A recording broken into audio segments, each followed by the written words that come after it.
Dans le voisinage, c'est l'effroi. Comment le jeune homme qu'il croise tous les jours a-t-il pu tuer sa mère et surtout pourquoi ? Dans l'immeuble, mère et fils louaient un appartement ici, au premier étage, depuis 2 ans.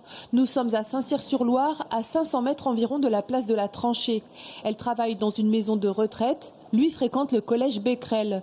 Selon les voisins, le duo est assez complice, voire fusionnel. L'adolescent est avenant et discute volontiers. D'après une locataire, il est mature et selon elle, l'enfant était précoce. Il aurait 2 ans d'avance à l'école.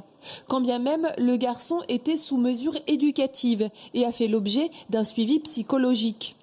Mercredi, sans nouvelles de leur fille et de leur petit-fils, les parents de la victime préviennent les pompiers. Finalement, l'adolescent ouvre la porte.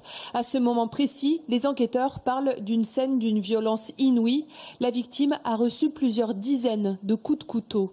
Placé en garde à vue, le mineur a aujourd'hui été déféré puis mis en examen pour assassinat, considérant donc que le crime a été prémédité. En effet, selon des sources proches du dossier, le jeune homme aurait spécifié sa volonté de supprimer sa mère sur les réseaux sociaux.